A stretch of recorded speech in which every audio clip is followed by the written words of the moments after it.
चलिए, भक्ति आंदोलन का उद्भव और विकास हम लोग देख रहे थे।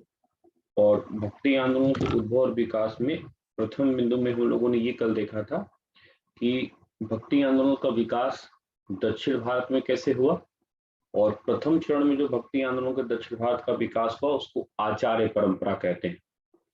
फिर हम लोगों ने देखा कि आचार्य परंपरा में शंकराचार्य से जो प्रक्रिया शुरू हुई, शंकराचार्य, रामानुजाचार्य, निम्बरकाचार्य और मध्वाचार्य, उनके माध्यम से कैसे ये आचार्य परंपरा आगे बढ़ी। अब ये जो आचार्य परंपरा है जो उत्तर भारत में थी, दक्षिण भारत में थी, दक्षिण भारत से उत्तर भारत आई, उसको उत्तर भारत ले आने का काम किसने किया? रामानंद ने किया। और इन्हीं के 12 शिष्यों ने इसको उत्तर भारत में प्रसिद्धि दिलाई। तो यहां तक हम लोग की कहानी हो गई थी रामानंद के 12 शिष्यों तक की। अब वो रामानंद के जो 12 शिष्य हैं उन शिष्यों को थोड़ी थोड़ी सी हम लोग को चर्चा करनी है। तो अब हम लोग आगे की कहानी शुरू करते हैं। यहां तक की कहानी हो गई थी। अब ये जो रामानंद के शिष्य हैं, इन शिष्यों की परंपरा पर हम लोग बात करना शुरू करते हैं। चलिए, रामानंद के जितने शिष्य हुए महत्वपूर्ण रूप से, उसमें से एक शिष्य महत्वपूर्ण है जिनका नाम क्या है? कबीरदास।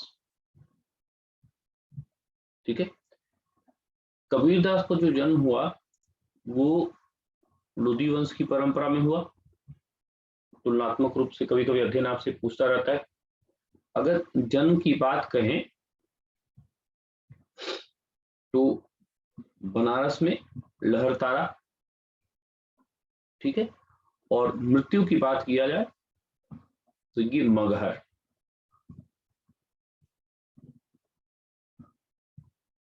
इनके जन्म के बारे में भी काफी विवाद है। माना जाता है कि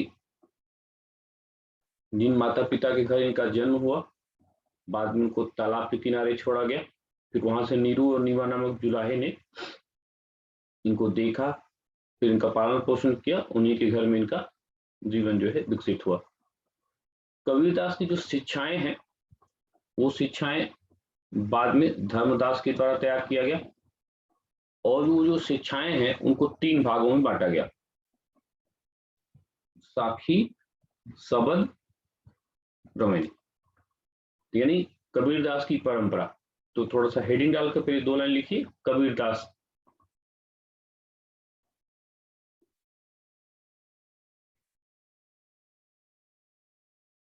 कबीरदास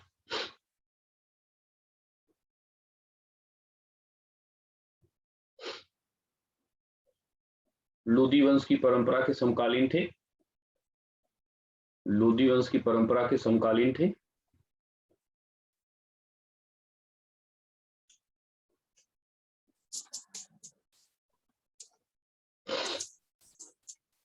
उनका जन्म ब्रैकेट में बनारस, जन्म ब्रैकेट बनारस कॉमा लहरतारा 1440 में हुआ।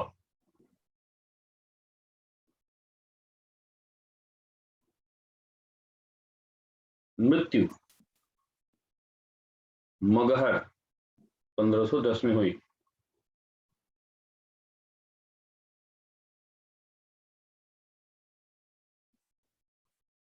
हिंगारी कबीर की शिक्षाओं का संग्रह।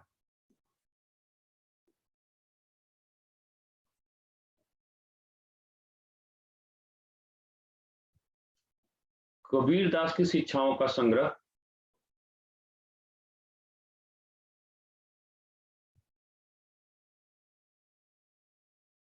कबीरदास की शिक्षाओं का संग्रह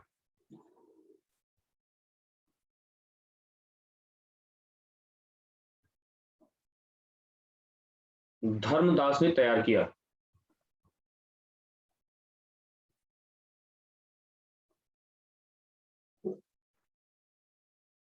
धर्मदास ने तैयार किया। इसे पुनः 3 भागों में बांटा गया। Good morning sir.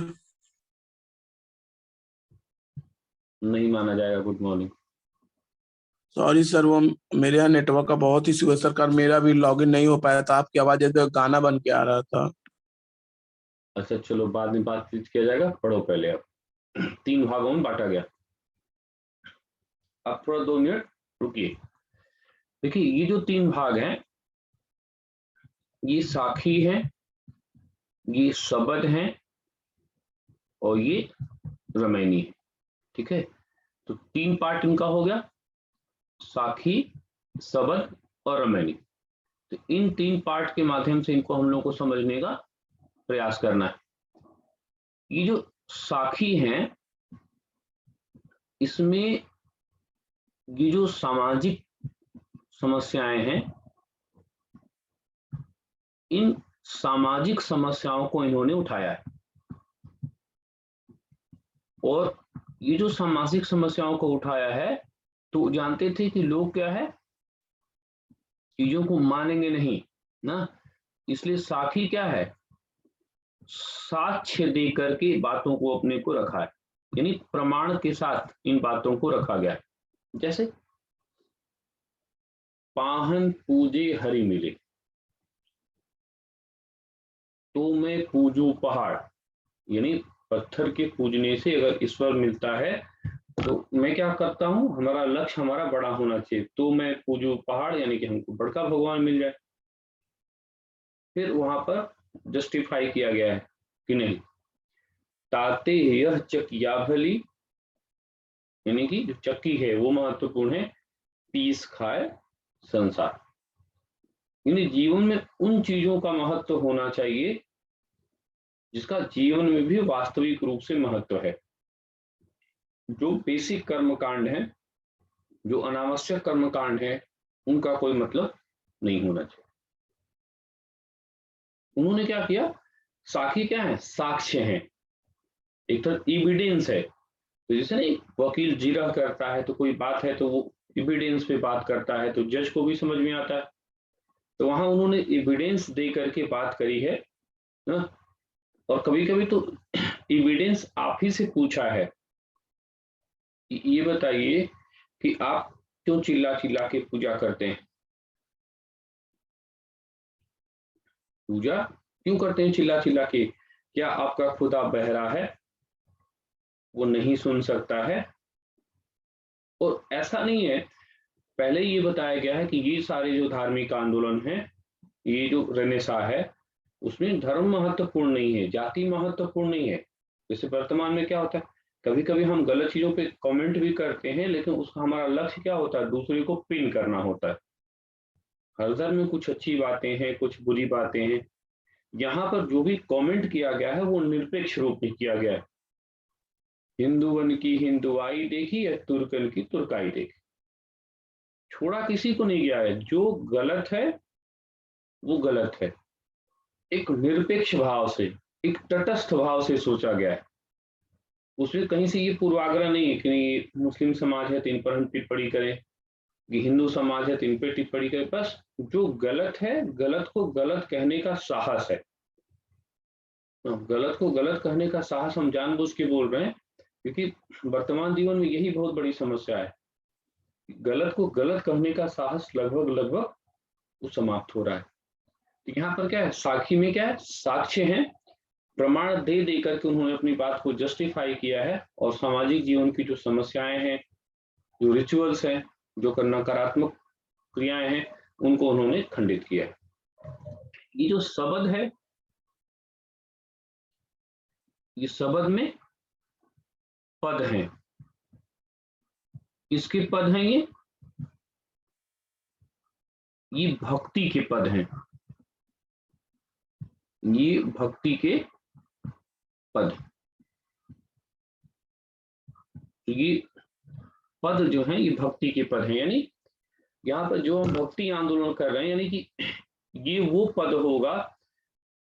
जब आप सामाजिक जीवन पर देखेंगे कबीरदास को, तो कबीरदास का जो व्यक्तित्व है ना, वो बहुत कह सकते हैं कि बहुआयामी है। जब आप साखी में कबीरदास को देखेंगे, तो एक ऐसा व्यक्ति है जो डिस्ट्रक्टर है ना, तोड़ने का मादा रखता है, नकारात्मक चीजों पे प्रहार करने का मादा रखता है। एक अक्खर टाइप आदमी है, एक फक्कर टाइप व्यक्ति है। जैसे ही शब्द में आएंगे कबीरदास एक सच्चा प्रेमी, एक ऐसा व्यक्ति है जिसके पास हृदय की प्रधानता है ना। मैं तो पूता राम का जित खींचे तित जाऊं ना, हरि मोरे पीऊ में राम की बहुरिया। वहां पर जो कबीरदास है, ये कबीरदास साखी वाले कबीरदास से एकदम अलग है। साखी वाला कबीर क्या है, एकदम बॉक्सर की तरह ढिसुम ढिसुम करने वाला है, सामान्य भाषा में कोलगेट की तरह खोज खोज के मारने वाला है। लेकिन कबीरदास जो शब्द वाला है, जो पद वाला है, वो एक सच्चा प्रेमी की तरह से है, भावुक है, जिसकी प्रतिबद्धता है। लेकिन यहाँ जो क्या है, वो प्रेम की निश्चलता है। और प्रेम वो भी ऐसा नहीं जो कि आधुनिक समाज में है, तो प्रेम को ही कलंकित करता है ना। प्रेम कैसा, प्रेम ऐसा कि वो खाला का घर नहीं है, पहले सर को काटना पड़ता है तब जाना पड़ता है। तो वहां पर प्रेम एक अलग तरह का प्रतिबद्धता को दर्शाया गया है। यहाँ का जो कबीर हो वो एकदम इमोशनल कबीर, यहाँ का कबीर जो है एकदम भावुक कबीर। अब रमैनी,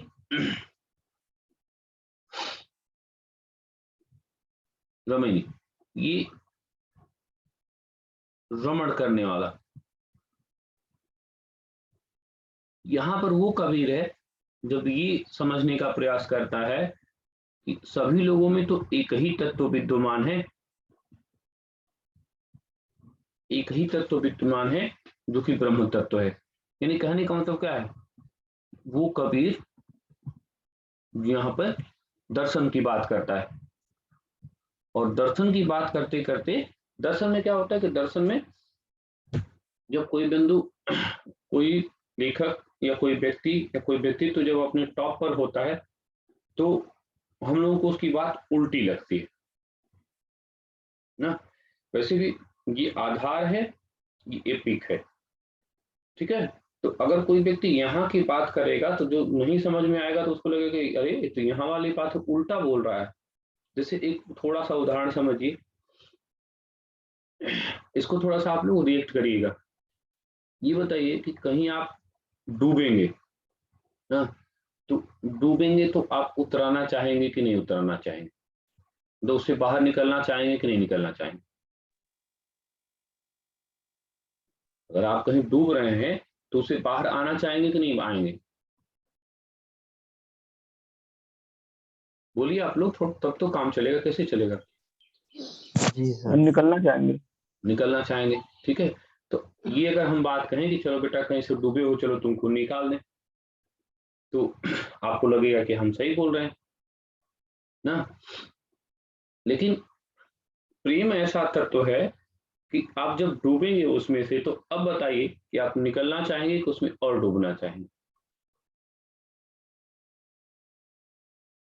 क्यों, प्रेम तत्व ऐसा है कि अब बताइए कि उसमें हर चीज में ऐसा थोड़ा तो डूबना खराब होता है। पढ़ाई में डूबना अच्छा है कि खराब है, अच्छा है सर, पढ़ाई में डूबेंगे तो आप मरेंगे कि बनेंगे, बनेंगे। बनेंगे। तो लेकिन जब कहा जाए कि बेटा डूब जाओ, मर जाओ, तो सामान्य आदमी को क्या लगेगा, ये तो मरने को बोल रहे हैं। लेकिन वास्तविकता क्या है, वो तो जीने को बोल रहे हैं। तो दर्शन के अपने जब टॉप पर पहुंचेंगे तो हम लोगों को उनकी बातें क्या होगी, उल्टी लगेगी। बरसे कंबल भीगे पानी, कबीर दास की उल्टी बानी, नैया बीच नदिया डूबी जाए। इसको कबीरदास की उलटबांसी कहा गया है, कबीरदास की उल्टी बानी। तो उल्टी बानी नहीं, कभी कभी तो सही चीजें हम लोगों को हमेशा उल्टी लगती हैं ना। गार्जियन कभी कभी समझाता है, हम लोग भी कभी कभी बोल देते हैं, तो आपको नहीं लगता कि अरे ये तो फालतू बोल रहे हैं, लेकिन 4-5 साल बाद वही लगता है कि ये जो फालतू बोल रहे थे ये तो सही बोल रहे थे। तो यहाँ पर क्या है कि रामायणी में क्या है, दर्शन के पद हैं, और वो दर्शन के पद ऐसे हैं जो अंततः क्या होती हैं, वो पद का अनुक्रम करते हैं, कहने का मतलब क्या है, वो इस ऊंचाई पर पहुंचते हैं जहां पर उसे उलट बांसी नाम से कहा गया। तो ये जो धर्मदास का संकलन है, साखी, सबद, रमैनी। फिर से देखिए, साखी क्या है, साक्ष्य हैं, एविडेंस दिए गए हैं, और एविडेंस दे दे करके अपनी बात को प्रूव किया गया है। और वैसे भी एविडेंस इसीलिए दिया गया है कि सामान्य आदमी है बिना प्रमाण के मानेगा नहीं। वहां पर उनका तर्क बहुत महत्वपूर्ण है, और कबीर वगैरह के तर्क ऐसे हैं, उनके सामने आप कुछ नहीं कर सकते, बस एक चीज कर सकते हैं, उनके तर्क को सुनिए। काटने का आपके पास साहस नहीं है, काटने का साहस किसी के पास नहीं। तो ये कबीर का साखी है, सबद। एक तो ऐसा कबीर जो देखेंगे तो समय समय पर थोड़े थोड़ी देर में रोने लगे ना, प्रेम में डूबा हुआ कबीर, एक दास कबीर ना। तो ये ऐसा कबीर जो पूरी तरह से डेडिकेट है। और रमैनी, जहां पर दर्शन के पदों की प्रधानता, तो इसी तरह से बोलते हैं साखी, सबद, रमैनी। तो आप लोगों ने नोट्स में लिखा 3 भागों में बांटा गया। पहला लिखिए साखी।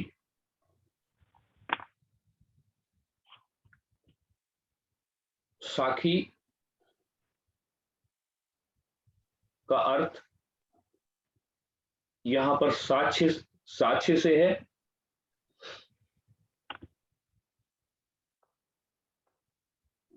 साक्ष्य से है।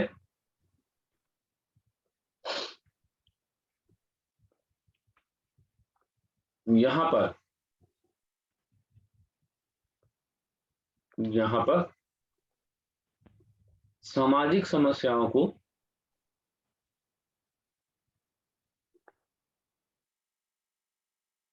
साक्ष्य देकर लोगों के समक्ष पेश किया गया है, ताकि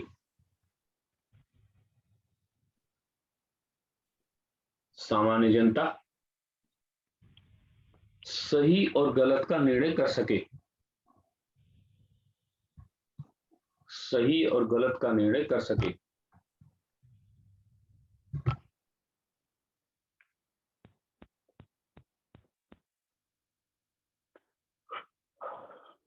सही और गलत का निर्णय कर सके।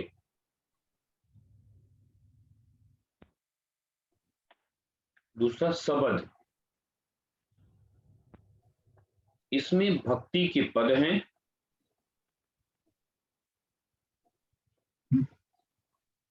इसमें भक्ति के पद हैं,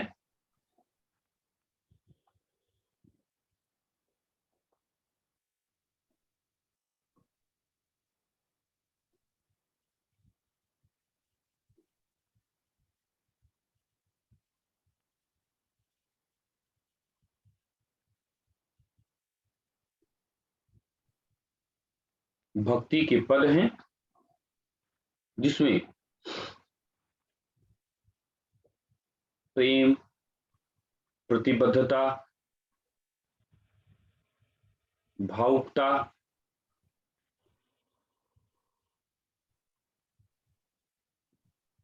हास परिहास महत्वपूर्ण रूप से देखा जा सकता है।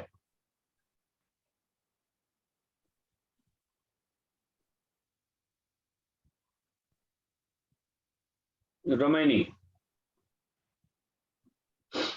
इसमें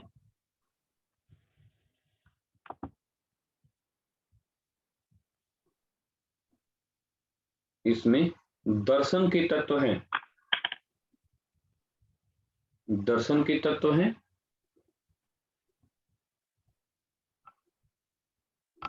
दर्शन के तत्व हैं,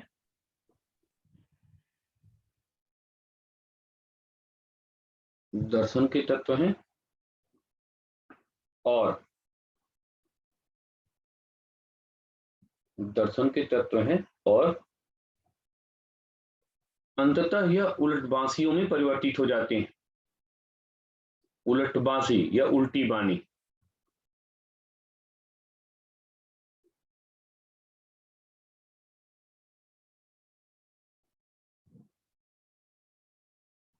उलट बांसियों में परिवर्तित हो जाते हैं।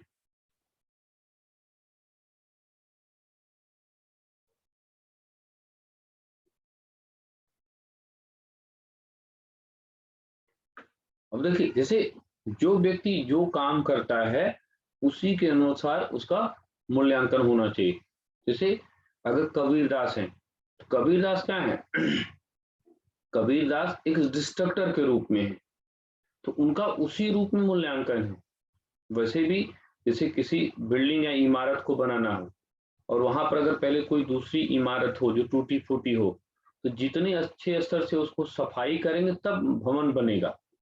तो यहाँ पर बुलडोजर कौन है? वो कबीरदास है। फिर बनाने का काम तुलसीदास का होगा। तो आप ये मत सोचिए इस तरह से, अगर उनका इतिहास में विश्लेषण करेंगे कबीर ने क्या बनाया, नहीं, कबीर का काम बनाना नहीं था। कबीर का काम क्या था कि जो हम लोगों ने एक सामाजिक रूप से कुरीतियों का अपना एक घर बना के रखा था, उसको गिराना उनका मूल लक्ष्य था। और उन्होंने बहुत अच्छे से सफाई करी और उसी पर फिर इमारत बनाया किसने? तो तुलसीदास ने। तो ये इनके लिए एक तरह से डिस्ट्रक्टर के रूप में ही कबीरदास का आप मूल्यांकन कीजिए कि इस रूप में समाज को उन्होंने जो भी नकारात्मक तत्व थे उनसे बंधन मुक्त करने का प्रयास किया। तो ये कबीरदास इस परंपरा में इतने महत्वपूर्ण है कि बाद में कवियों को कबीरदास से जोड़ करके देखा गया कि भैया फला आदमी आधुनिक कबीर है ना। तो ये उनकी सफलता का आप मानदंड समझ सकते हैं कि आधुनिक काल में भी बाबा नागार्जुन को कबीर की तरह माना गया। तो ये कबीरदास और उनके सामाजिक सुधार की परंपरा। चलिए आगे पढ़ा जाए।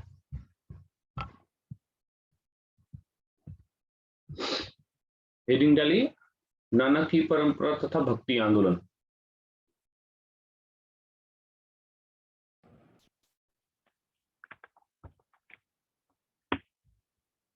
नानक की परंपरा।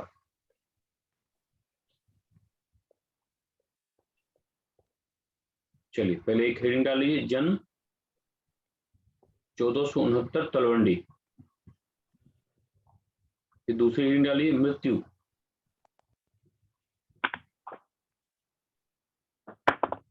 1538 लड़काना साहिब। लड़काना साहिब।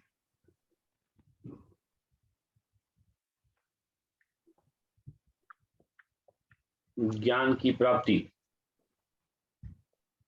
सुल्तानपुर पंजाब।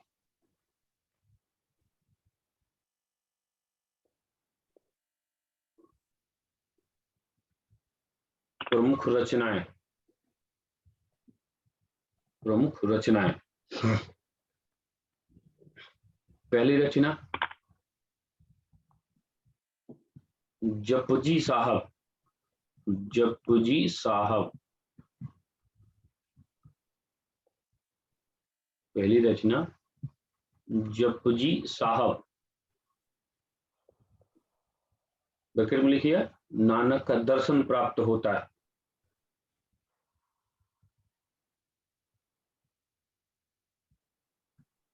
अगला है असादवार।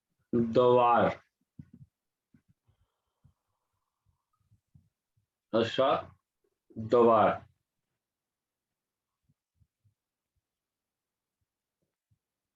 तीसरी रचना नसीहतनामा।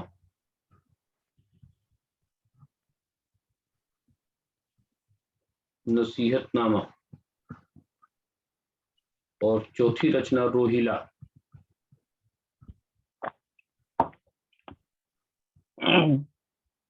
पहला जपजी साहब, दूसरा असादवार, तीसरा नसीहतनामा, चौथा रोहिला।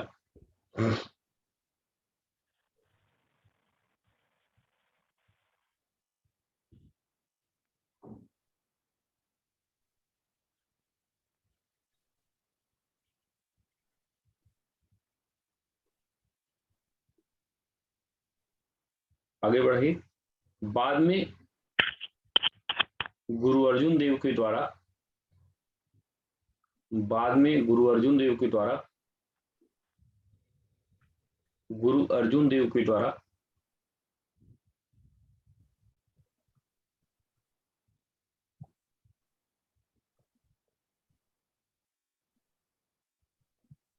आदि ग्रंथ का संकलन किया गया।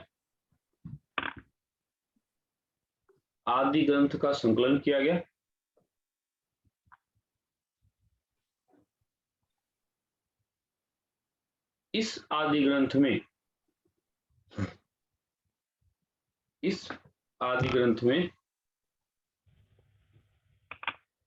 मध्यकाल के भक्ति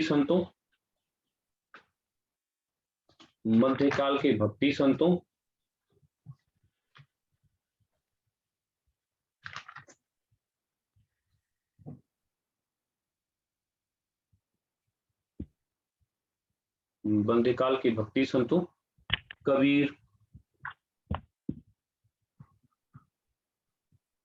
कबीर,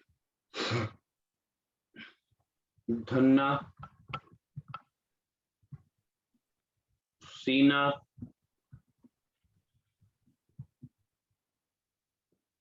पीपा,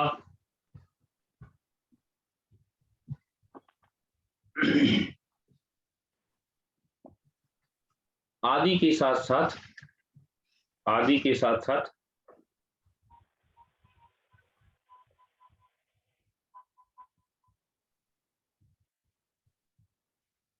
प्रारंभ के 9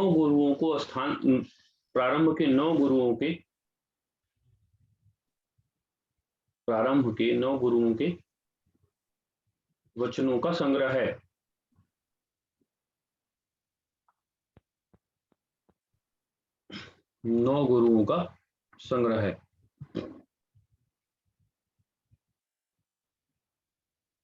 देखिए यहां हमने क्या बताया आपको कि आदि ग्रंथ क्या है ना, ये एक प्रकार का उपदेश है या ये उपदेशों का संग्रह है। फिर हमने आपको बताया ये संग्रह किसने कराया, तो ये जो संग्रह है वो गुरु अर्जुन देव ने कराया। इसमें उपदेश किसके किसके हैं, तो ध्यान देना है कि जो 10 सिखों के गुरु हुए तो 10 नहीं बल्कि ये 9 गुरुओं का इसमें उपदेश है। जो 10वें गुरु थे गुरु गोविंद सिंह, उनका उपदेश अलग है, उनका नाम उनका ग्रंथ जो है 10वें है, इसलिए उनका नाम है दशम पादशाह ग्रंथ। और दूसरा क्या है, मध्यकाल के जो संत हैं, जो भक्ति परंपरा के संत हैं, जो सूफी परंपरा के संत हैं, उन लोगों को भी स्थान मिला। जैसे हमारे यहाँ कबीर दास हैं, रैदास हैं, धन्ना है, सेना है, पीपा है, फिर उधर बाबा फरीद हैं, इन लोगों को भी महत्वपूर्ण रूप से योगदान दिया गया। पहली जो रचना महत्वपूर्ण रूप से शामिल की गई वो जयदेव की रचना, जयदेव। तो यहां से क्वेश्चन भी बहुत अच्छा सा बनता है। पहली चीज क्या है यहाँ पे कि 10 नहीं 9 गुरुओं का संकलन है। दूसरा भक्ति संतों में कबीरदास, रैदास, धन्ना, सेना, पीपा, इनका विवरण है। यहाँ से फिर आदि ग्रंथ में बाबा फरीद का विवरण है, जयदेव का विवरण है। यानी आदि ग्रंथ में जो सामान्य रूप से आपको ये लगता है कि सिख गुरुओं का ही संकलन है, सिख गुरुओं का ही नहीं बल्कि सिख गुरु, शुरू के 9 सिख गुरु, फिर भक्ति संत, सूफी संत, इन लोगों के भक्ति वचनों का संग्रह है। उनकी नैतिकता या उनकी जो उपदेशात्मक रचनाएं हैं उनको संकलित किया गया। ये पूरा आदि ग्रंथ का ब्रीफली अभी इतिहास। फिर हम लोग जब सिख परंपरा को पढ़ेंगे तो वहां पर हम इतिहास को और देखने का प्रयास करेंगे। यहाँ पर आदि ग्रंथ के बारे में इतनी चीजें जो है वो महत्वपूर्ण है कि आदि ग्रंथ के संकलन में ये सारी चीजें ये हुई। नानक की परंपरा में और कबीर की परंपरा में बेसिक अंतर ये है कि जहाँ कबीर धर्म, जाति और राजनीति इन सबसे मुक्त होकर के ऊपर एक उपदेश देते हैं, वहीं पर जो आदि ग्रंथ की परंपरा है या नानक की जो परंपरा है उसमें राजनीतिक निहितार्थ छिपा हुआ है और वही फिर जाके सिख राज्य की स्थापना भी करेगा। कबीर ने अपना कोई धर्म नहीं चलाया, लेकिन नानक का धर्म है जिसको कि हम सिख धर्म कहते हैं। लेकिन वहां की परंपरा में, कबीर की परंपरा में थोड़ा सा आपको अंतर भी मिलता है। हालांकि दोनों में एकीकरण के तत्व भी बहुत हैं, यानी कहने का मतलब कि दोनों में समानता भी बहुत है, लेकिन थोड़ा दोनों में असमानता भी, खासकर जैसे पॉलिटिकल थॉट वो थोड़ा अलग होगा, पृथक धर्म की स्थापना वो अलग होगा, सिमिलरिटी भी है और डिसिमिलरिटी भी है। तो कबीर और नानक की परंपरा ने भक्ति आंदोलन को आगे बढ़ाया। चलिए, अब कबीर और नानक के बाद वल्लभाचार्य तथा भक्ति आंदोलन में योगदान। वल्लभाचार्य तथा भक्ति आंदोलन में योगदान।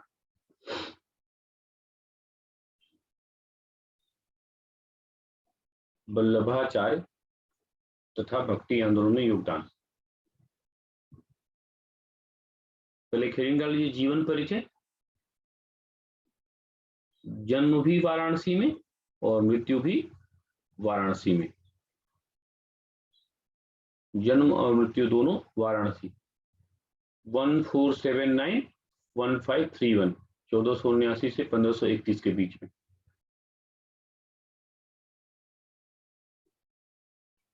उसके नीचे हेडिंग डाली योगदान, वल्लभाचार्य का भक्ति आंदोलन में योगदान।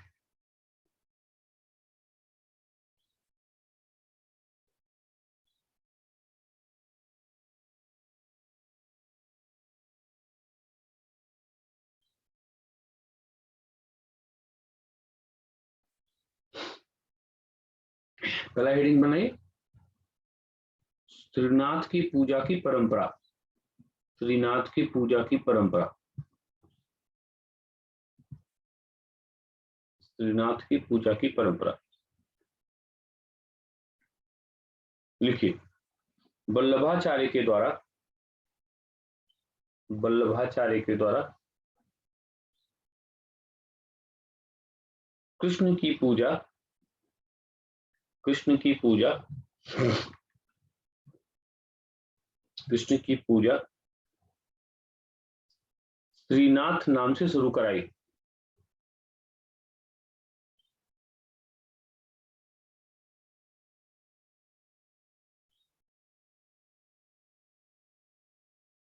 श्रीनाथ नाम से पूरी शुरू कराई। साहित्यिक योगदान।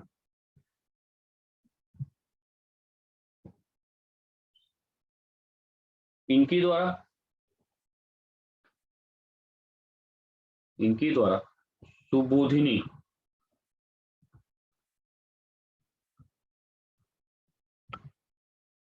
तथा सिद्धांत रहस्य की, सिद्धांत रहस्य की रचना की गई।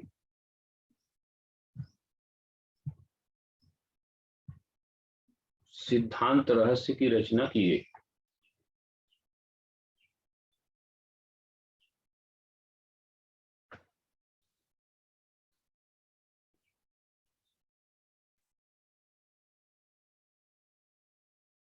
अगला, पुष्टि मार्ग की स्थापना।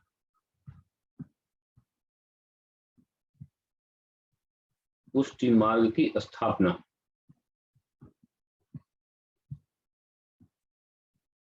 भक्ति के संदर्भ में, भक्ति के संदर्भ में उन्होंने, भक्ति के संदर्भ में उन्होंने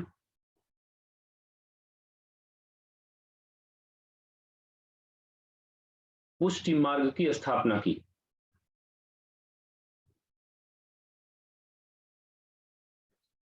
पुष्टि मार्ग की स्थापना की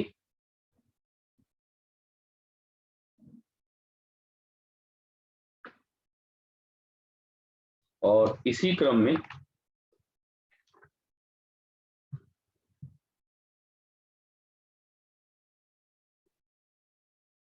उन्होंने उन्होंने शुद्धाद्वैत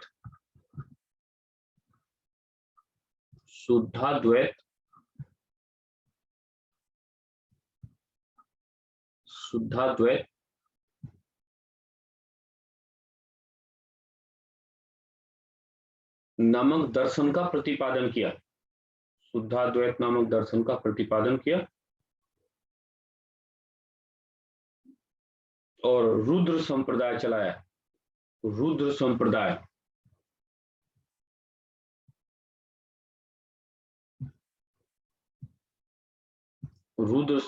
चलाया।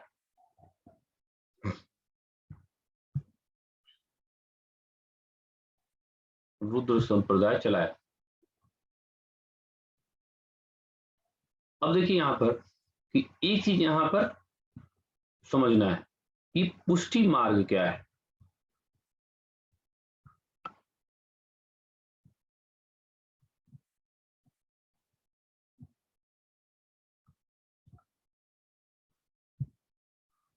ना यहां मार्ग, अगर हम लोग चैप्टर पढ़ रहे हैं तो इसका मतलब भक्ति के लिए ही कोई मार्ग होगा ना। तो भक्ति के लिए हम लोगों ने मार्ग देखना शुरू किया था, ज्ञान मार्ग।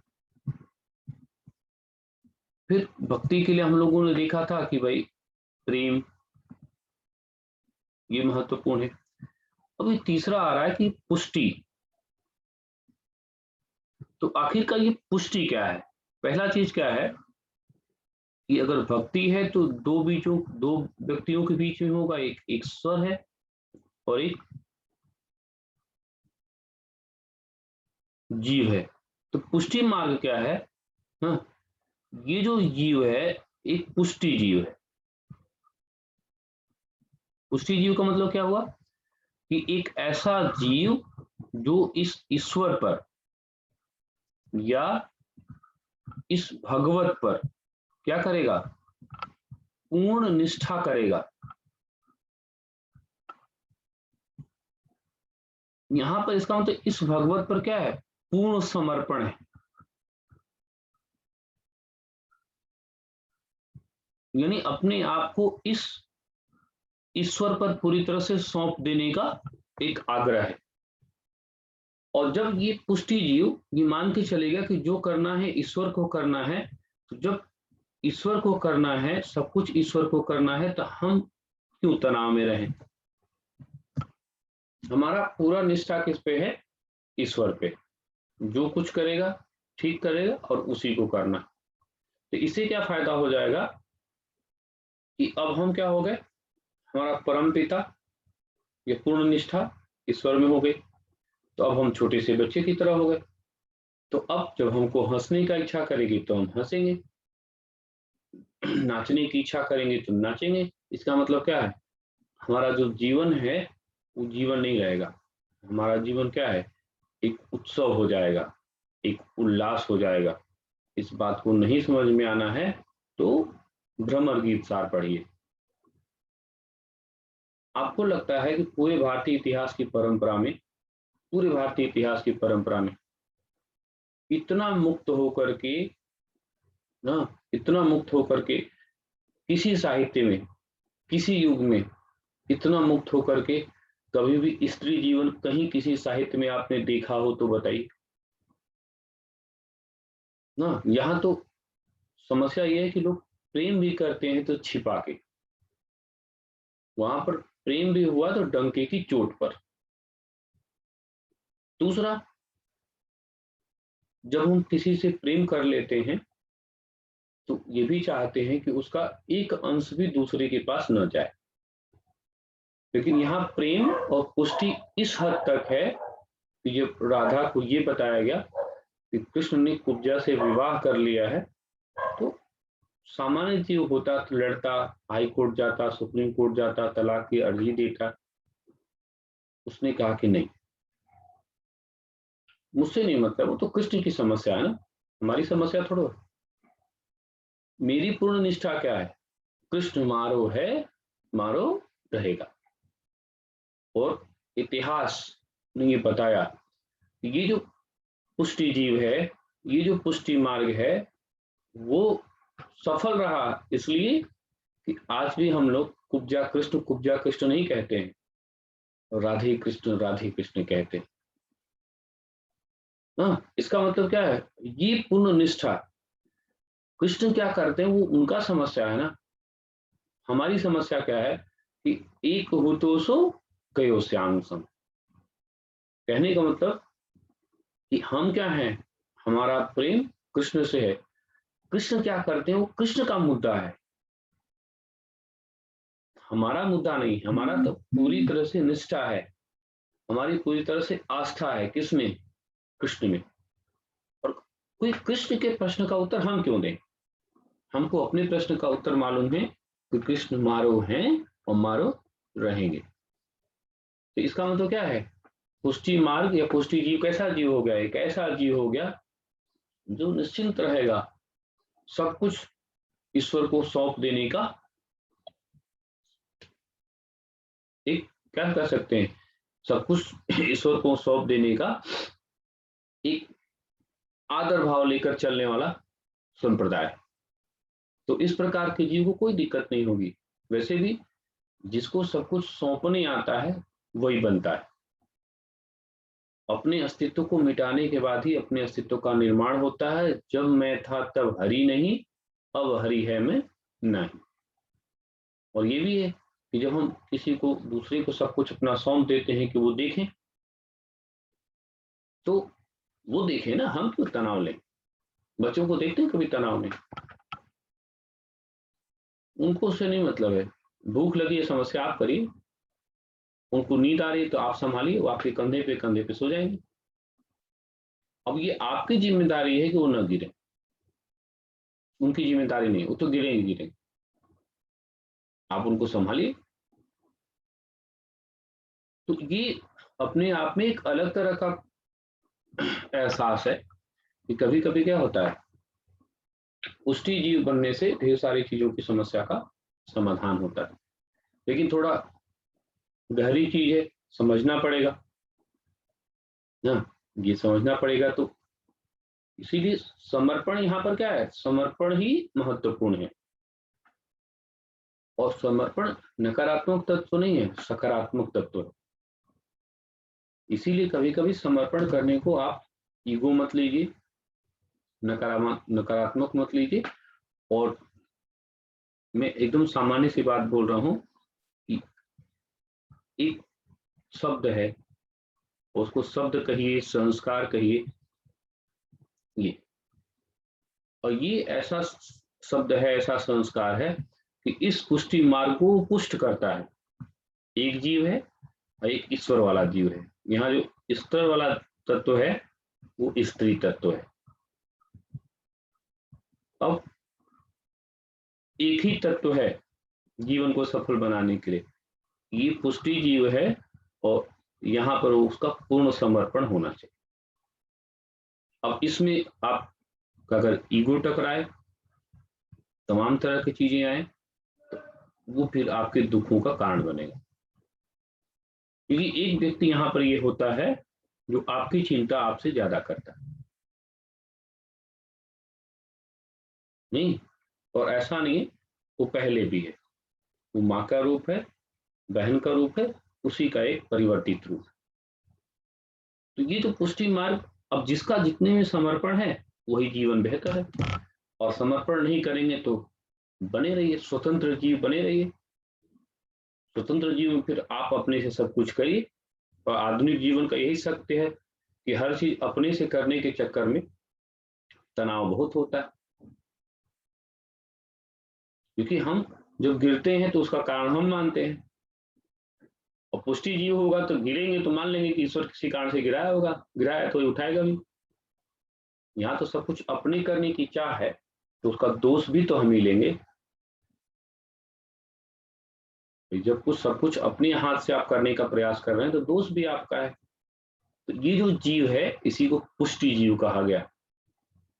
इस कॉन्सेप्ट को समझने के बाद अब अगर आप भ्रमर गीत सार पढ़ेंगे तो आपको ज्यादा समझ में आएगा कि पहले वहां गोपियां हैं कौन,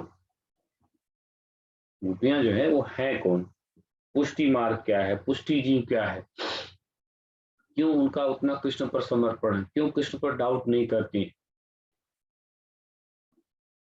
कृष्ण पर डाउट का विषय है ही नहीं। यहाँ पे हम मूल तत्व को एक प्रकृति मान लिए, एक ईश्वर मान लिए, पूर्ण हमारी निष्ठा हो गई। तो जब पूर्ण निष्ठा हो गई तब वहां पर कैसे संकोच होगा, कैसे डाउट होगा। तो इसी मार्ग को क्या बोलते हैं, पुष्टि मार्ग बोलते हैं। ठीक है, तो सीधी सी बात है, जो समर्पण करेगा वही सफल रहेगा। परीक्षा भी वही चीज है। ज्यादा तनाव मत लिया कीजिए, क्या बनेंगे, कोई टेंशन नहीं। वो ईश्वर को चैलेंज है, देखते हैं क्या बनाते हैं। बहुत से लोग सिविल सेवा की तैयारी करते करते नेता बन गए,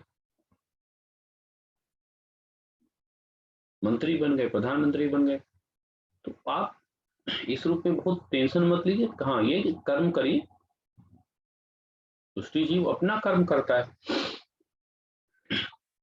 ईश्वर प्रकृति अपना कर्म करती है। और अगर पूर्ण निष्ठा है तो फिर चीजें अच्छी होनी होनी है।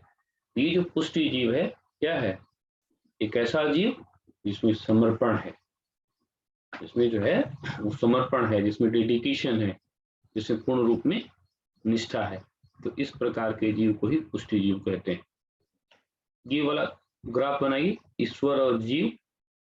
ये जीव जो है ये पुष्टि जीव है, और ये जो भगवत है इसी में पूर्ण निष्ठा है, पूर्ण विश्वास है, समर्पण।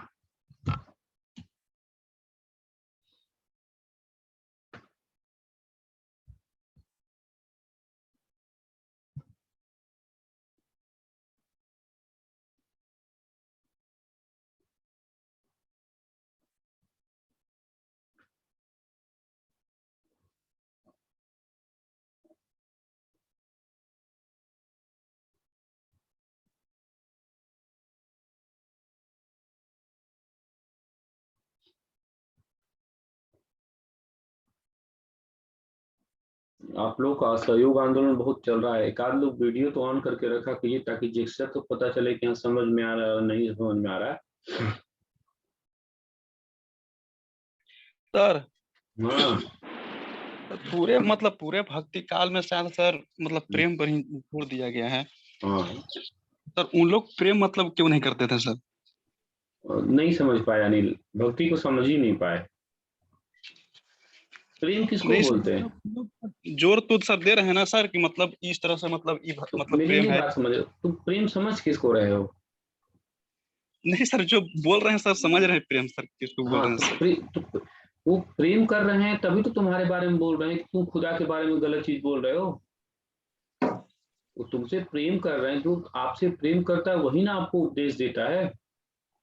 ये बताइए कि आपको अपने जीवन में सबसे अधिक सिखाता कौन है, बताइए।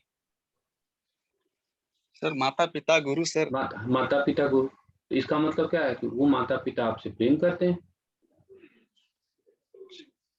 जो प्रेम करेगा वही ना सिखाएगा आपको। दूसरा चीज क्या है, जो प्रेम करता है कभी कभी आपके लिए इतना परेशान होता है ना कि वो रात रात भर सोता नहीं। कबीरदास की वही तो स्थिति है। क्या करते हैं, रात रात भर उनको नींद नहीं आती ना। बकरी पाती खाती है, बकरी पत्ती खाती है, हाँ, ताते खींची खाल, तो उसकी लोग खाल निकाल लेते हैं। और जे नर बकरी खाते हैं, ताते कौन हवाल, उसका क्या हाल होगा। तो उसको लेकर के टेंशन में कबीर है ना। कबीर जो है वो आप ही के सुख दुख को लेकर के टेंशन में है कि ये बताइए कि आप इतना आलसी हैं, इतनी आलस्य से कैसे काम चलेगा। संकट इतना बड़ा है, आलस्य आपका इतना है।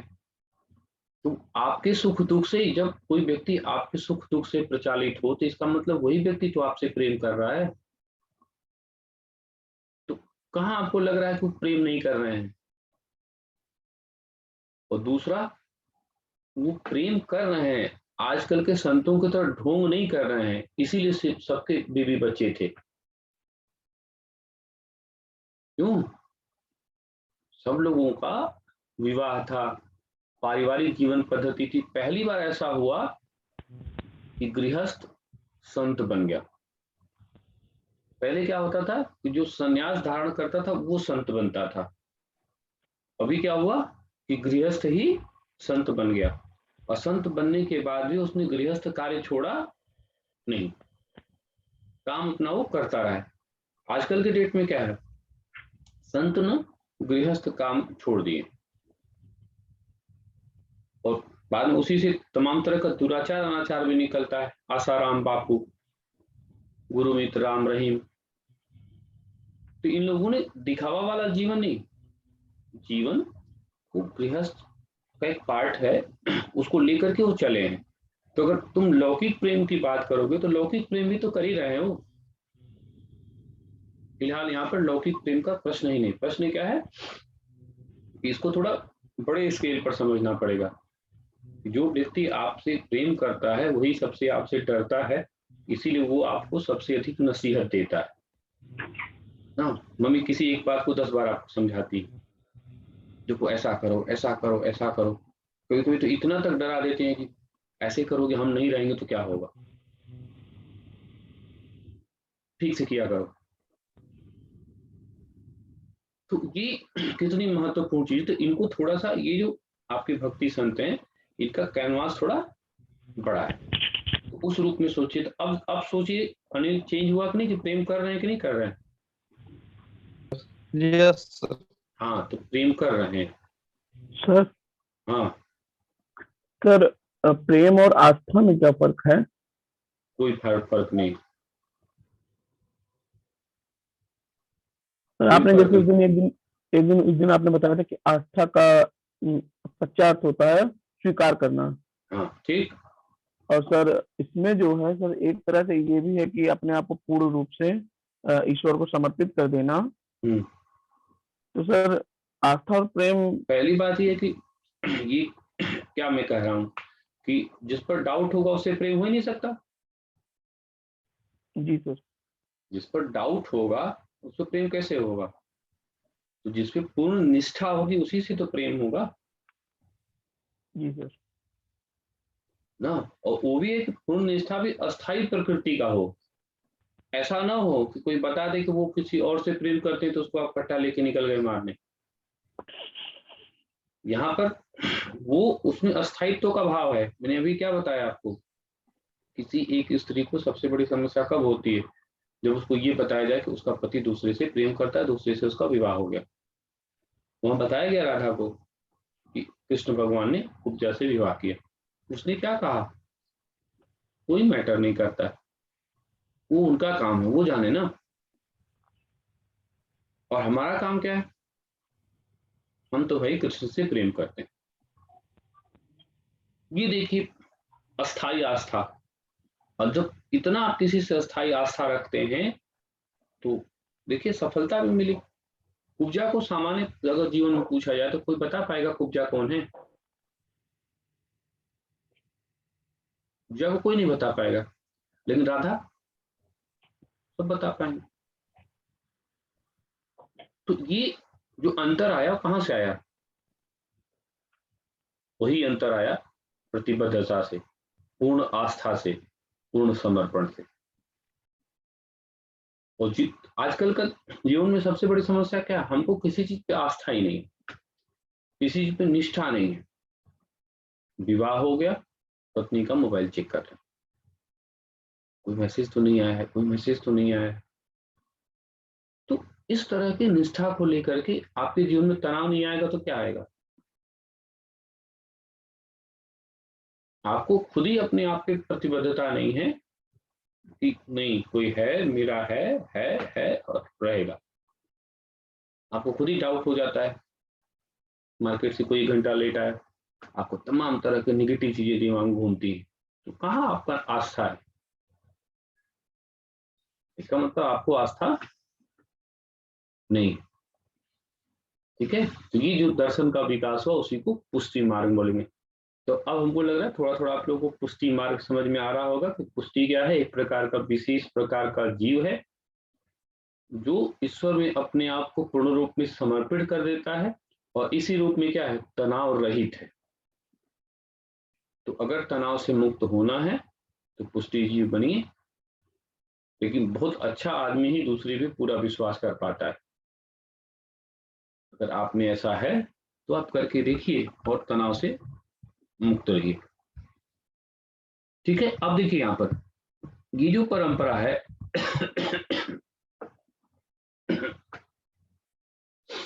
उत्तर भारत में जो परंपरा का विकास हुआ, तो उस उत्तर भारत की परंपरा का जो विकास में इन संतों का महत्वपूर्ण योगदान है, तो थोड़ा सा लिखिए। तो उत्तर भारत में कबीर तथा, सर हेडिंग क्या है? कुछ नहीं, बस पैराग्राफ चेंज करके लिखे। उत्तर भारत में कबीर तथा अन्य संतों के द्वारा अन्य संतों के द्वारा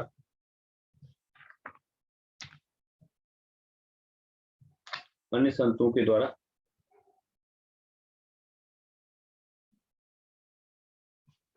अन्य संतों के द्वारा भक्ति आंदोलन की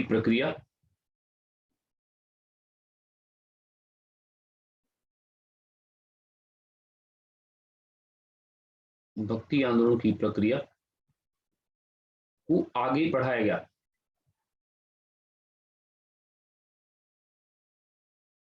आगे बढ़ाया गया।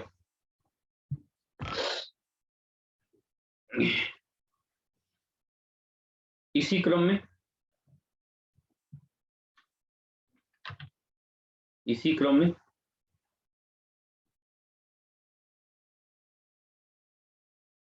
में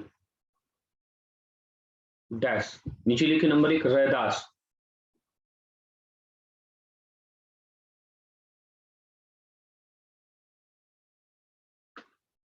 रैदास, इनको हेडिंग बना लीजिए। लिखिए, ये हरिजन परंपरा से थे जिनका जन्म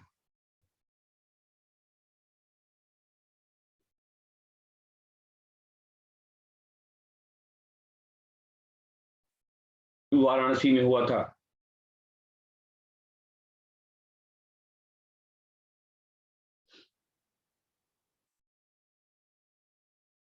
इनके भक्ति वचनों को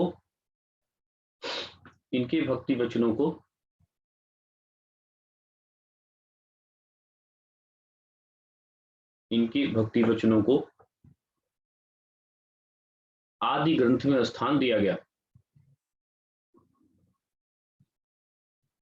आदि ग्रंथ में स्थान दिया गया।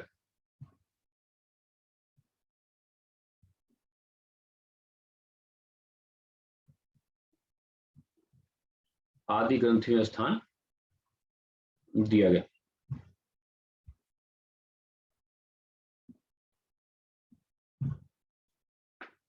दूसरा नंबर दादू दयाल।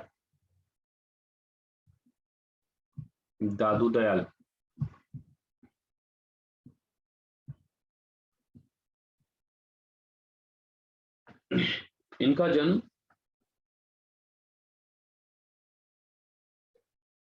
1544 अहमदाबाद में हुआ।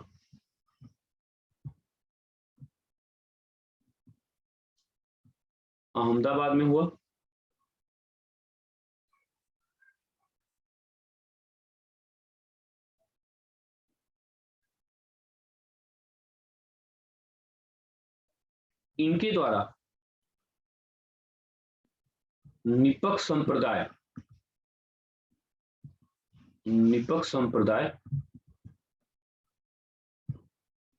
या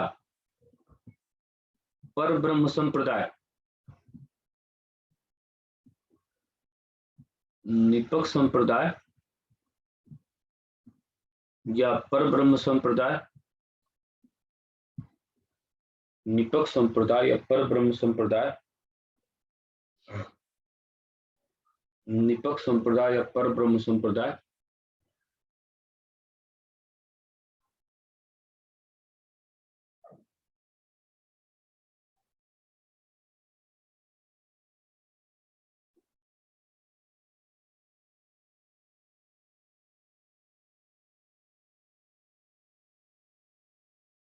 की स्थापना की गई।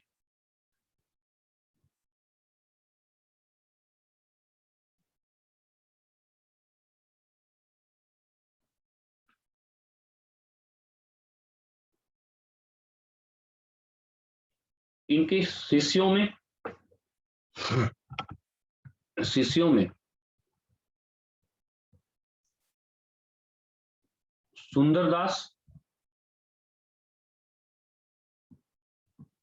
सुंदरदास एवं रज्जब महत्वपूर्ण थे। रज्जब महत्वपूर्ण थे। रज्जब महत्वपूर्ण थे।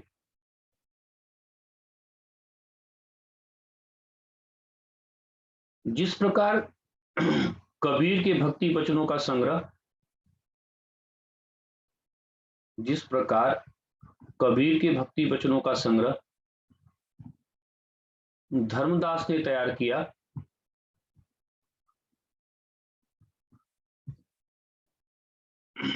उसी प्रकार दादू दयाल के भक्ति वचनों का संग्रह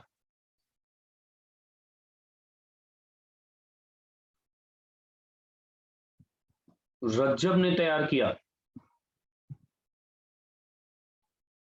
और जिसे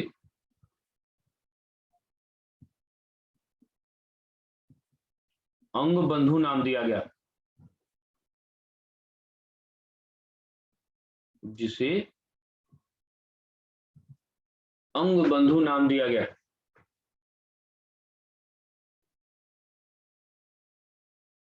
जिसे अंग बंधु नाम दिया गया।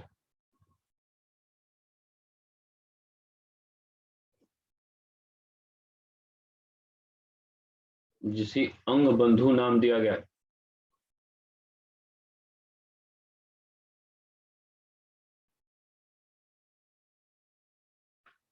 दादू दयाल की संपूर्ण भक्ति वचन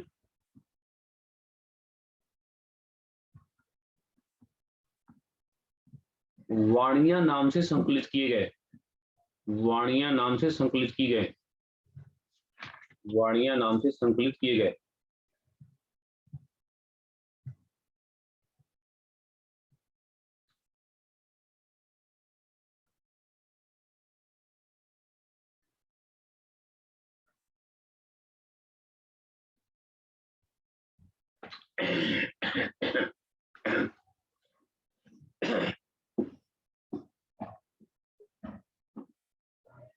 इसी परंपरा में मल्लुक दास हुए। इसी परंपरा में मल्लुक दास हुए। परंपरा में मल्लुक दास हुए।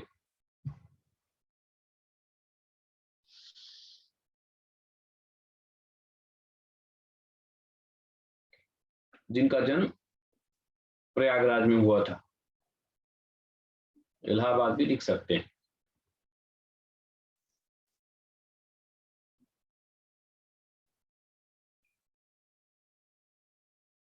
मल्लुक दास का उपदेशात्मक रचनाएं बड़ी चर्चा में रहती है ना, जैसे अजगर करे न चाकरी, पंछी करे न काम, दास मल्लुका कह गए सबके दाता राम।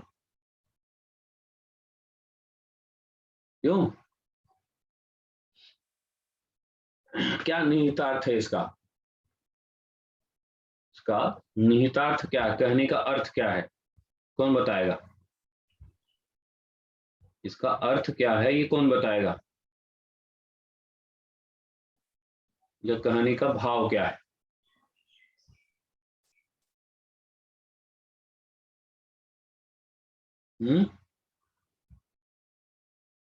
इसका कहने का अर्थ क्या है या भाव क्या है, कौन बताएगा?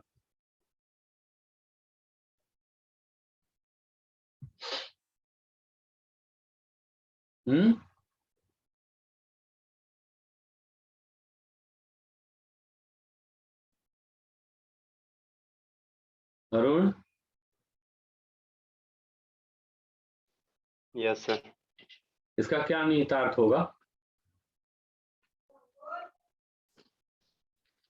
बोल रहा है कि अजगर करे न चाकरी, पंछी करे न काम, और दास मलुका कह गए सबके दाता राम। क्या मतलब है इसका? सर हो सकता है कि कर्म का कोई महत्व नहीं है, सबको नहीं, देने वाले राम ही है। कर्म का कोई महत्व नहीं है, और ये कोई भी संत कैसे कह सकता है? नहीं, हम जैसे कर्म आप क्या कर रहे हो उसको देख नहीं, के राम जैसे ना देते हो। कर्म का कोई महत्व नहीं है, कर्म का महत्व है, फल का विशेष महत्व नहीं है। यस। कर्म का महत्व है ना, कर्म का महत्व है। कहने का मतलब फल पर हमको बहुत फोकस नहीं करना चाहिए। जैसे आप ये सोचिए कि 1 साल का जो सिविल सेवा का या आईएएस पीसीएस का लड़का जो फेल करता है, वही तो अगले साल टॉप करता है। यस।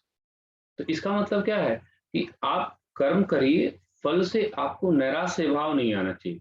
जो फल मिले, जैसे आप इसको इस तरह से व्यवहारिक असर में सोचिए। जैसे हम काफी बच्चे आप लोगों में से खाना बनाते हैं, तो क्या कभी रोटी आपकी जल जाती है तो आप क्या करते हैं? तो उसको झाड़ के लोग मतलब खा लेते हैं? उसको ऐसे झाड़ देते हैं। हाँ, उसमें जला से जो हुआ काला वाला है निकल गया। उसको निकाल देते हैं, और थोड़ी जो कड़ी हो जाती है, तो हम यहाँ तक कह लेते हैं, जो सकारात्मक लोग हैं, कि बड़ा मजा आया। मजा आया कि मतलब थोड़ा रोटी कड़ी कड़ी हो गई यस। ना, कड़ी कड़ी हो गई, लेकिन उसको फेंकते नहीं है ना। नो। दूसरा, अब 2 तरह के वहां पे लोग हैं। एक परंपरा के लोग ऐसे हैं कि उसी पे 50 तो दूसरे को सुनाएंगे भी, ना खाना का भी मूड खराब कर देंगे। एक है, ठीक है, जिसे कैसे कहा गया कि राम रसोइया, और फिर लास्ट में ये कहा गया कभी कभी बन जाए, तो कभी कभी बन जाए तो कभी कोई बिगड़ भी तो जाए। यस। यानी आप खाना बनाते तो कभी ऐसा भी होता है, अच्छा भी होता है, खराब होता है, लेकिन सही मायने में अगर ग्राह्यता हमारे आप में सही रहे तो कभी का खाना खराब नहीं। यस। कभी कभी तो चावल जब नीचे से पकड़ लेता है तो खाने में और अच्छा लगता है। तो ये यस। बड़ा महत्व, वो वहां पर वही कह रहे हैं कि जो है संतोष की प्रवृत्ति बहुत महत्वपूर्ण है। संतुष्टि, और संतुष्टि वस्तु में नहीं होती है, संतुष्टि हमारे आपके भाव में होती है। संतुष्ट होना क्या है, एक स्वभाव है। तो वही उनका कहने का मतलब ये है कि अजगर भी माना जाता है कि बहुत आलसी है, बहुत आलसी होता है कि नहीं? यस। यस। पेट उसका भी भरता है। यस। कोई पंछी भी क्या करती है, कोई ऑफिस तो जाती नहीं, उसका भी काम चलता है।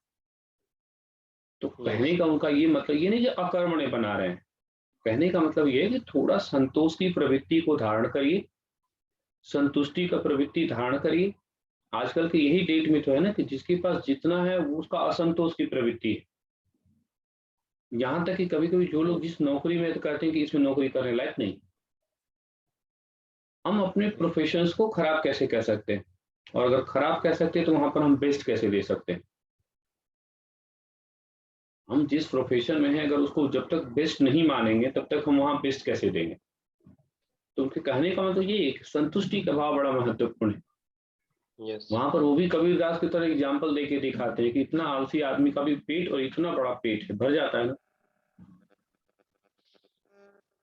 यस। पंछियों का भी जीवन संसार चल जाता है। तो आप थोड़ा सा संतुष्टि का भाव वहां पे होना चाहिए। तो मलुकदास पे काफी इसी तरह की रचनाएं जो है आप देखने को मिलेंगे। यस। थोड़ा सा आगे बढ़िए। सर इसमें अंग बंधु और वारिया में अंतर क्या है? अं? अंग बंधु जैसे और वारिया दो अलग अलग है, लेकिन जो संपूर्ण साहित्य है ना, संपूर्ण उपदेशों का संग्रह है, वो वाणियां है, ठीक है। अब कुछ ही भाग की रचना उसमें से अंग बंधु ने कुछ विशेष अंगों की, यानी कुछ विशेष भाग को अलग से उसने संग्रहित किया है, तो इसी को अंग बंधु कहा गया। तो जो वाणियां है उनमें कई लोगों की रचनाएं हो जाएंगी, उनमें कई लोगों का संग्रह हो जाएगा, और रज्जब का जो संग्रह होगा अकेले वो बस अंग बंधु होगा, ठीक है। ठीक है जी सर। चलिए, ये हेडिंग डालिए। भक्ति आंदोलन तथा मीराबाई की परंपरा। भक्ति आंदोलन तथा मीराबाई की परंपरा।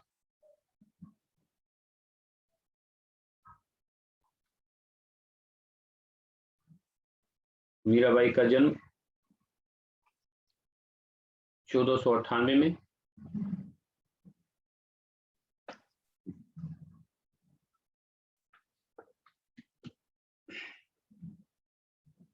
एक जगह है उदकी,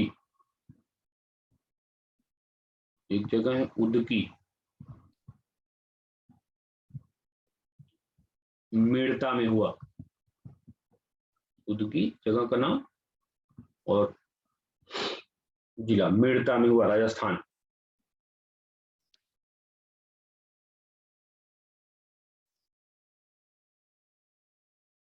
उनके द्वारा कृष्ण भक्ति की परंपरा को आगे बढ़ाया गया।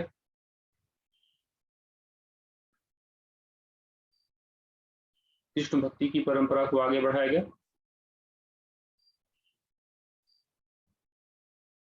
और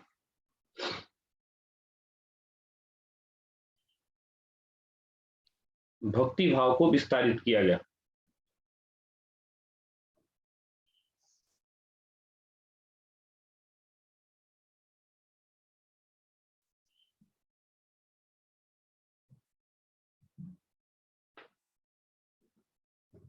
अब देखिए इनके लिए थोड़ा ये और महत्वपूर्ण हो जाएगा कि जैसे एक पुरुष है और एक महिला है,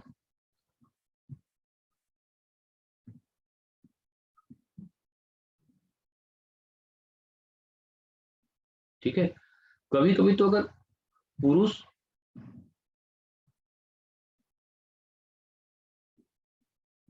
अगर किसी से प्रेम करे तो वो प्रेम है, लेकिन कभी कभी अगर महिला किसी से प्रेम करने लगे, वो भी ऐसी महिला जिसका विवाह हो चुका है, तब क्या होगा?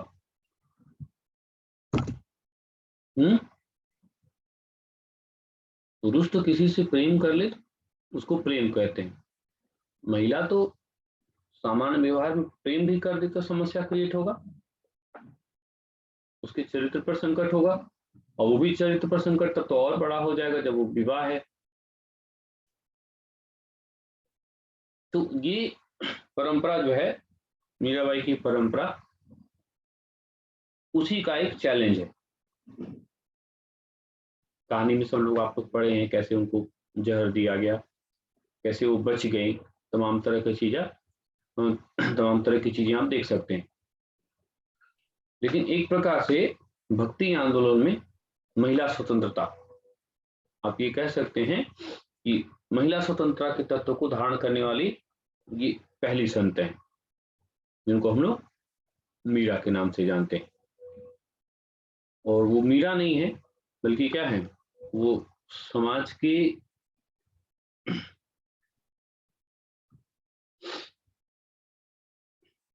ये जो मीरा है, मीरा नहीं है बल्कि समाज की पीड़ा, पीड़ा,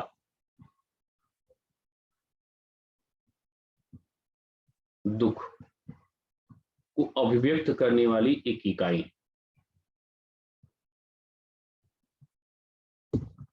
अभिव्यक्त करने वाली एक इकाई के रूप में जानी जाती है। चलिए आइए सूरदास।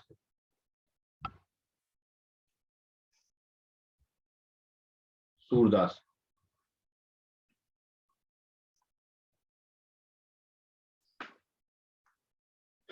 सूरदास सूरदास का जन्म मथुरा के रुनकता ग्राम में हुआ।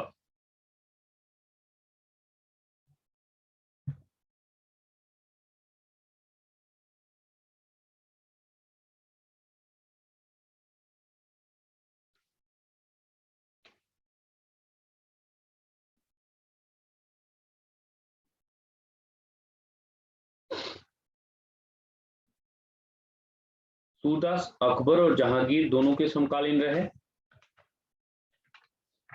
अकबर और जहांगीर दोनों के समकालीन रहे।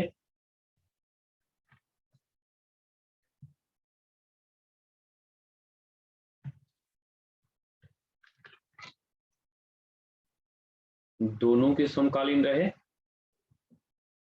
और जहांगीर के दरबार में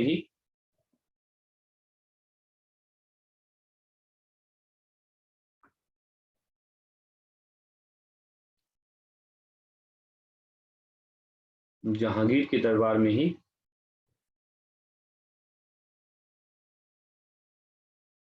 उन्होंने सूरसागर की रचना पूरी की। सूरसागर की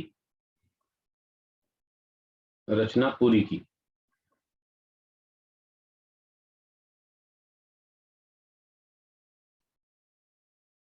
अगला है तुलसीदास।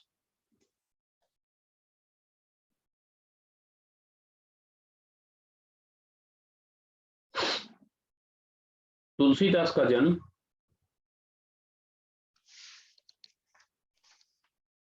1532 ईस्वी में राजापुर में हुआ। 1532 ईस्वी में राजापुर में हुआ।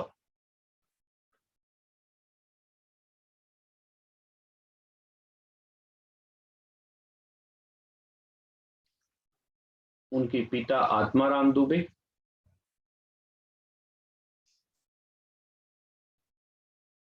माता हुलसीबाई तथा गुरु का नाम नरहरि दास था।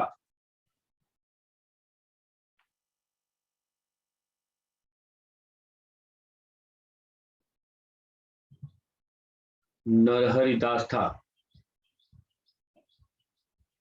उनकी सबसे प्रमुख रचना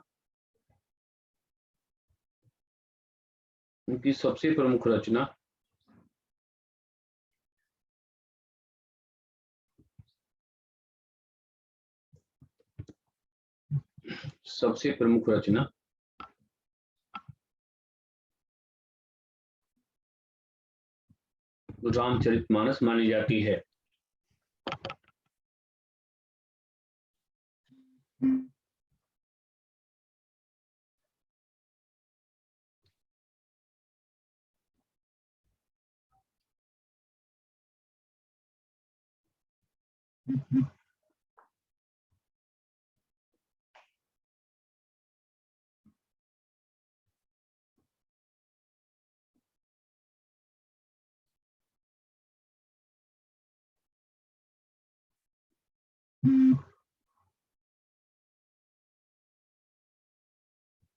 नरहरिदास रामचरितमानस मानी जाती है। अब वहां पे एक हेडिंग डाली, पूर्वी भारत में भक्ति आंदोलन का विकास।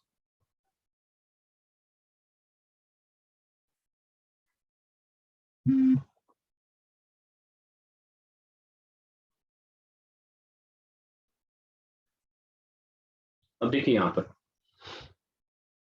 ये भक्ति आंदोलन की प्रक्रिया हम लोग पढ़ रहे हैं। ये जो भक्ति आंदोलन की प्रक्रिया है वो पहले दक्षिण भारत में है, फिर ये उत्तर भारत में है, फिर उत्तर भारत में इसका प्रचार प्रसार तो पंजाब से लेकर के बिहार तक के क्षेत्रों में है। अब इस परंपरा को हमको लेकर के चलना है कहां पर? बंगाल में।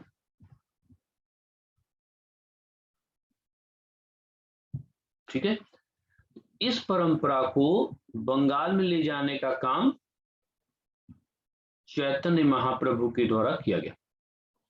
तो हेडिंग है बंगाल में चैतन्य महाप्रभु की परंपरा। ठीक है, जीवन परिचय, और जीवन परिचय से क्वेश्चन आता है इसलिए वहां पर फोकस है। जन्म बंगाल का नवद्वीप 1486। नवद्वीप या नदिया,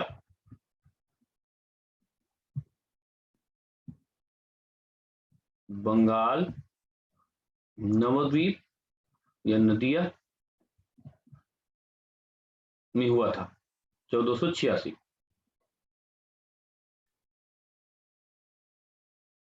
ठीक, अब देखिए बंगाल में इनका योगदान आप इसी से समझ सकते हैं कि बंगाल की परंपरा में इन्हें विष्णु का अवतार माना जाता है।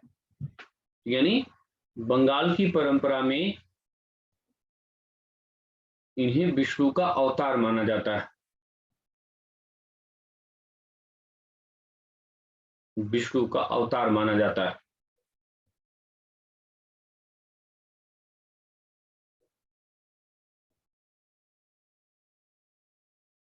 योगदान, योगदान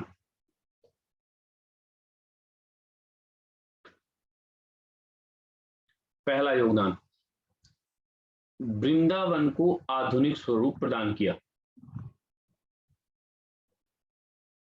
वृंदावन को आधुनिक स्वरूप प्रदान किया।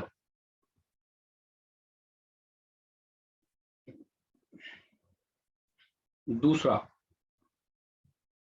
बंगाल में वैष्णव धर्म की स्थापना की गई,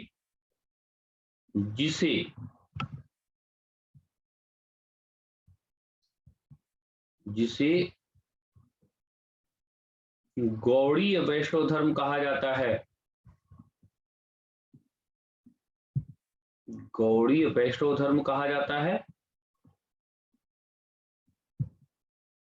गौड़ीय वैष्णव धर्म कहा जाता है। गौड़ माने बंगाल। इसमें मुस्लिम परंपरा के अनुयायी भी व्यापक रूप में शामिल हुए। मुस्लिम परंपरा के अनुयायी भी व्यापक रूप में शामिल हुए।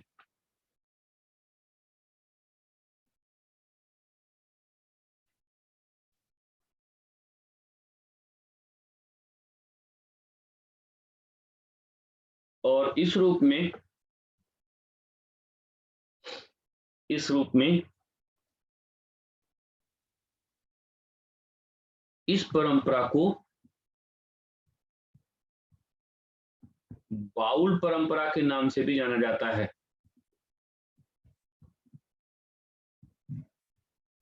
बाउल परंपरा के नाम से भी जाना जाता है।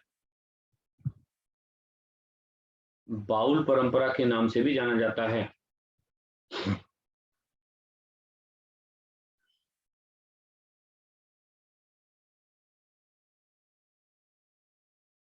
बाउल परंपरा के नाम से भी जाना जाता है। मैंने आपको समझाया था कि बाउल या बाउल या पागल ना, जो भी इनके मुस्लिम धर्म के अनुयायी होंगे, जब वो कृष्ण के साथ तादाद में आएंगे तो जहां रहेंगे वहीं पर क्या होंगे, हंसने लगेंगे, नाचने लगेंगे, बोलने लगेंगे। तो इसीलिए ऐसे लोगों को क्या कहा गया, बाउल। पूछेगा कि बाउल परंपरा का क्या अभिप्राय है। वैष्णव धर्म के जो अनुयायी हैं ना, मुस्लिम अनुयायी, चैतन्य के जो मुस्लिम अनुयायी हैं, उन्हीं को क्या कहा गया, बाउल कहा गया।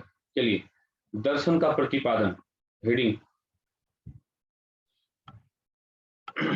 चैतन्य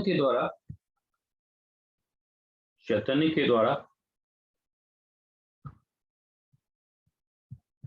एक विशेष दर्शन का प्रतिपादन किया गया,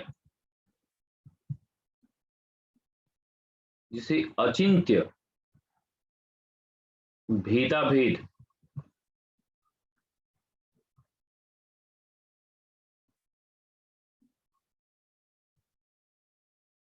भेदाभेद कहा गया।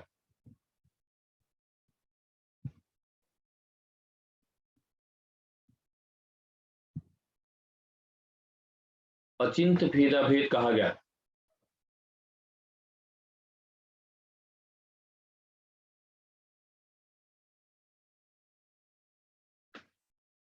अचिंत्य भेदाभेद कहा गया।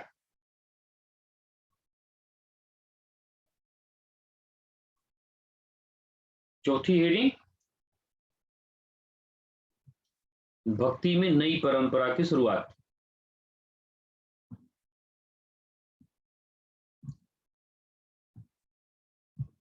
भक्ति में नई परंपरा की शुरुआत।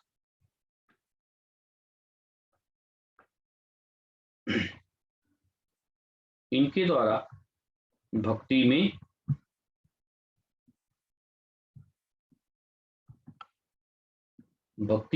कीर्तन के तत्व जोड़े गए।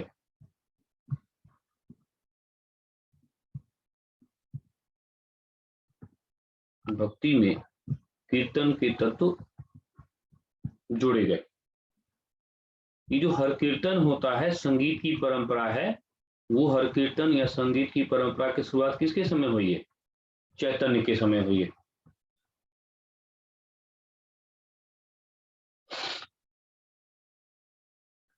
तो इसमें देखिए वृंदावन को आधुनिक स्वरूप, वृंदावन का अस्तित्व पहले से था। तो वर्तमान में मंदिरों के निर्माण की परंपरा और बाकी चीजें देख रहे हैं आप, इनके समय शुरू हुआ। बंगाल में जो धर्म है वैष्णव धर्म है, जब वहां पर बंगाल का नाम गौड़ है तो उसको गौड़ी वैष्णव धर्म कहा जाएगा। गौड़ी वैष्णव धर्म की मूल विशेषता क्या है कि इसमें मुस्लिम अनुयायी भी हैं। जो मुस्लिम अनुयायी हैं उनको बाउल परंपरा का कहा गया। इनका जो दर्शन है ना, वहां पर बहुत डिटेल करके नहीं जाना है, अचिंत्य भेदा भेद है। और सबसे महत्वपूर्ण जो कि हमारे यहाँ हर कीर्तन की परंपरा है, जो हिंदू धर्म का एक महत्वपूर्ण तत्व है, हर कीर्तन या समा या संगीत, इनकी परंपरा को जोड़ने का काम ये भगवान चैतन्य के द्वारा ही किया गया। तो बंगाल में उनका योगदान है और बंगाल में उनको इस रूप में कहा भी जाता है। जैसे क्वेश्चन आएगा कि 200 शब्द में क्वेश्चन आया कि चैतन्य महाप्रभु का योगदान बताइए, ओके। बंगाल में गौड़ी वैष्णव धर्म की स्थापना, वृंदावन के आधुनिक स्वरूप की स्थापना, दर्शन का प्रतिपादन, सबसे बड़ी चीज क्या, कीर्तन के तत्वों को जोड़ा। इससे क्या हो गई, भक्ति सबके लिए सुलभ हो गई। संगीत के माध्यम से जो भक्ति होगी, संगीत ऐसा तत्व होगा न वहां पे ज्ञान की आवश्यकता है न प्रतिबद्धता की आवश्यकता है, सबको एक करने में संगीत जो है वो महत्वपूर्ण भूमिका निभाएगी। यहाँ पे जो है संगीत को एक अनिवार्य तत्व के रूप में हिंदू परंपरा से जोड़ने का काम किसने किया? चैतन्य महाप्रभु के द्वारा वो किया गया। ठीक है, चलिए अब ये जो चैतन्य प्रभु हैं, बंगाल में परंपरा पहुंची है, इस परंपरा को लेकर के चलना है असम में। ठीक है, ये बंगाल की परंपरा का विकास, और ये जो बंगाल की परंपरा का विकास है ये हम चलेंगे कहां पर? असम में। तो असम में इस परंपरा का विकास हुआ। बंगाल में इस परंपरा के विकास में चैतन्य महाप्रभु का योगदान है। बंगाल से असम ले आने का काम ये शंकर देव ना। पहले इसी तरह से ग्राफ बनाई, तब हम यहाँ पर आपको लिखाते हैं।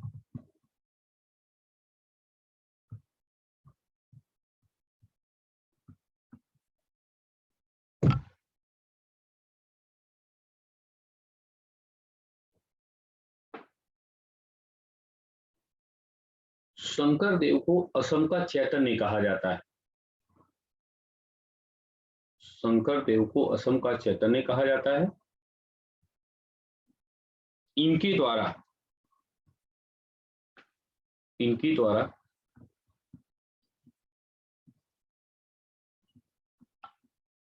एक शरण संप्रदाय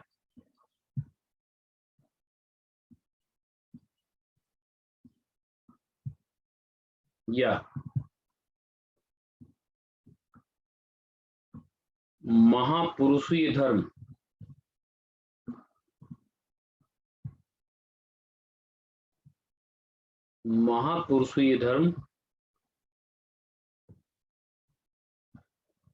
एक शरण संप्रदाय या महापुरुषीय धर्म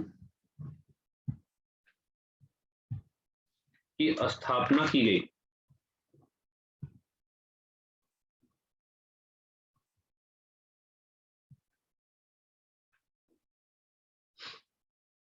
यानी बंगाल से असम में ले जाने का काम किसने किया?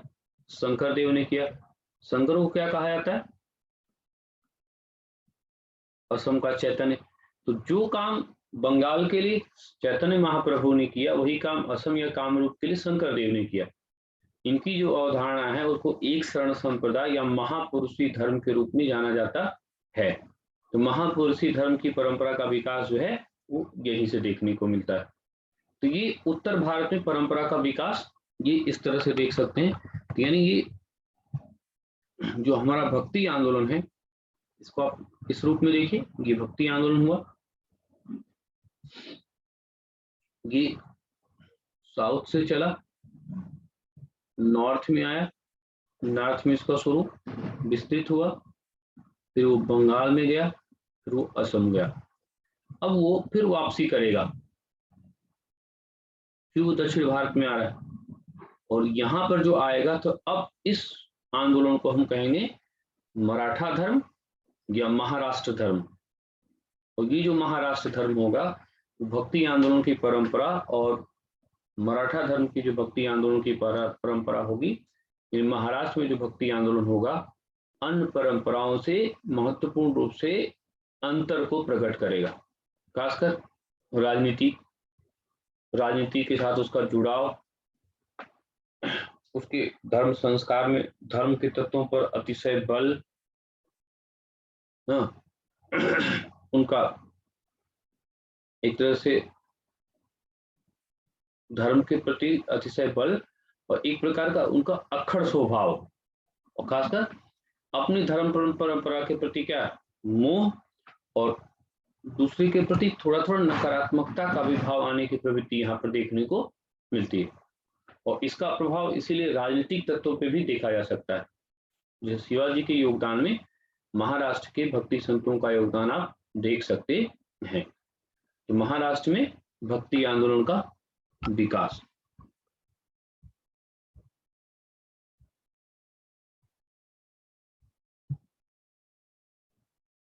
महाराष्ट्र में भक्ति आंदोलन का विकास, या इसी को बोलते हैं मराठा धर्म। मराठा धर्म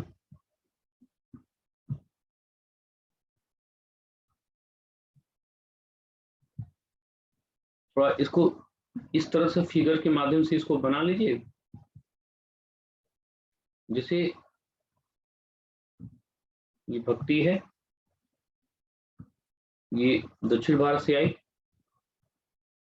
ये उत्तर भारत की परंपरा है, ये बंगाल की परंपरा है, वो असम की परंपरा है।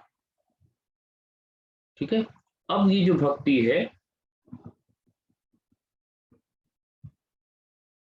ये भक्ति जो है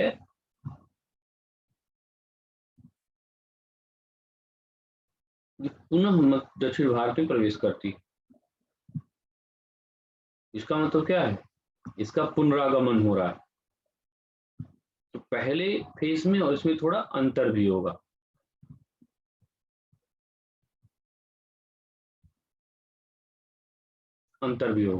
तो पहले इसको इस तरह से मैप के थ्रू पहले बना लीजिए, तब फिर बात हम करना शुरू करेंगे।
अब यहाँ जो पहला फेज या सेकेंड फेज है उसमें थोड़ा अंतर भी आप देख सकते हैं ना।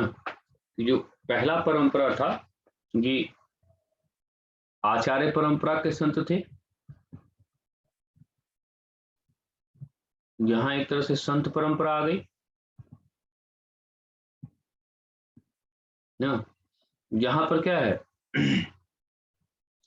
यहाँ पर जब है तो यहाँ से जो राजनीतिक तत्व हैं गायब हैं, और यहाँ पर क्या है, पहली बार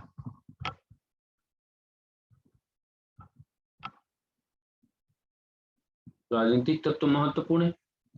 यहाँ पर क्या है, धर्म जो है मानवतावाद है। यहाँ पर धर्म क्या है, उस धर्म ने एक तरह से क्षेत्रवाद का रूप ले लिया।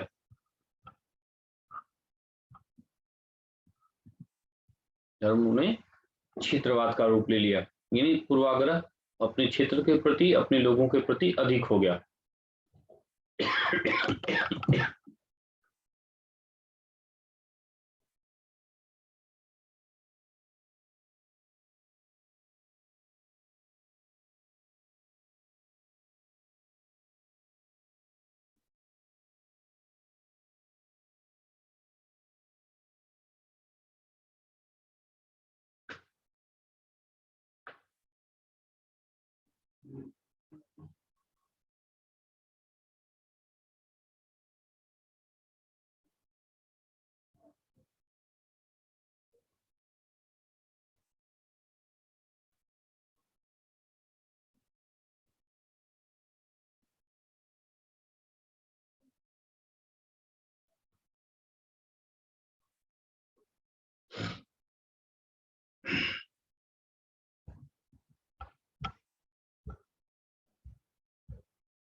चलिए बस अभी यहीं तक रहेंगे, कल फिर इसको हम लोग आगे बढ़ाने का प्रयास करेंगे।